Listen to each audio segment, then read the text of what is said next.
ನಾಲ್ಕು ಆಲೂಗಡ್ಡೆಯನ್ನು ಬೇಯಿಸಿಕೊಂಡು ಸಿಪ್ಪೆ ತೆಗೆದಿಟ್ಕೊಂಡಿದ್ದೇನೆ.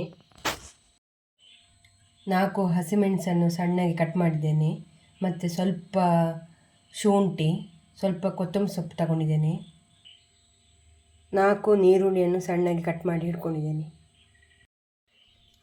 ಆಲೂಗಡ್ಡೆಯನ್ನು ಮ್ಯಾಶ್ ಮಾಡಿ ಹಿಡ್ಕೊಳ್ಬೇಕು.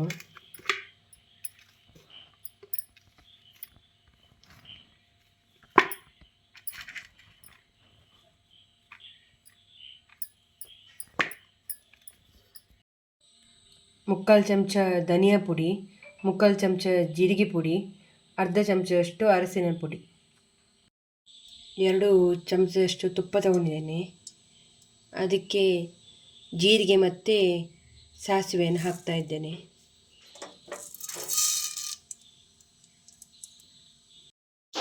ಹಸಿಮೆಣಸು ಮತ್ತು ಶುಂಠಿ ಹಾಕೊಳ್ಳಿ.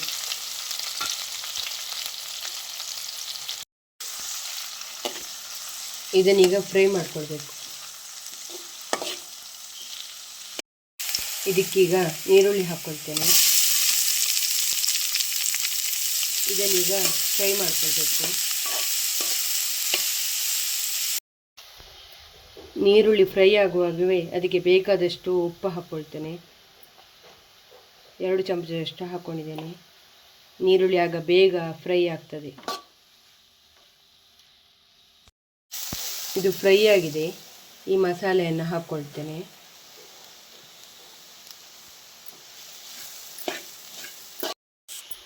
ಈಗ ನೀರುಳ್ಳಿ ಫ್ರೈ ಆಗಿದೆ.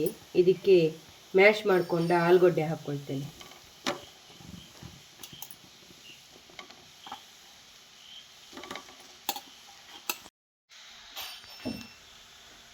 ಫುಲ್ ಒಮ್ಮೆ ಇದನ್ನು ಮಿಕ್ಸ್ ಮಾಡ್ಕೊಳ್ಬೇಕು.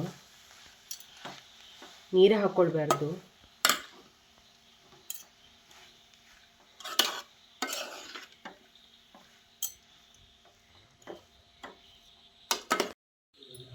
ಇದೀಗ ಕಂಪ್ಲೀಟ್ ಆಗಿದೆ. ಇದಕ್ಕೆ ಈಗ ಕೊತ್ತಂಬರಿ ಸೊಪ್ಪು ಹಾಕ್ಕೊಳ್ತೇನೆ.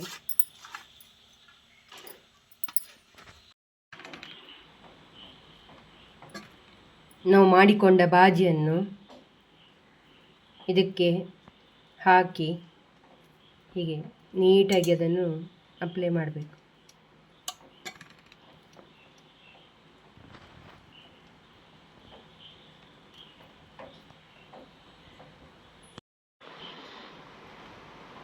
ಅದಕ್ಕೆ ಇನ್ನೊಂದು ಬ್ರೆಡ್ಡನ್ನು ಹೀಗೆ ಮೇಲೆ ಇಡಬೇಕು. ಕಾವಲಿಯನ್ನು ಕಾಯಲಿಕ್ಕಿಟ್ಟಿದ್ದೇನೆ. ಇದಕ್ಕೆ ಸ್ವಲ್ಪ ಬೆಣ್ಣೆ ಹಾಕ್ಕೊಳ್ಬೇಕು. ಅದರ ಮೇಲೆ ಈ ಬ್ರೆಡ್ಡನ್ನು ಹೀಗೆ ಇಡಬೇಕು. ಅದನ್ನು 2 ಬದಿಯನ್ನು ರೋಸ್ಟ್ ಮಾಡಿಕೊಳ್ಬೇಕು. ನಿಮಗೆ ಈ ವಿಡಿಯೋ ಇಷ್ಟ ಆದರೆ ಲೈಕ್ ಮಾಡಿ, ಶೇರ್ ಮಾಡಿ, ಕಮೆಂಟ್ ಮಾಡಿ, ಸಬ್ಸ್ಕ್ರೈಬ್ ಮಾಡಿಕೊಳ್ಳಿ. Thanks for watching.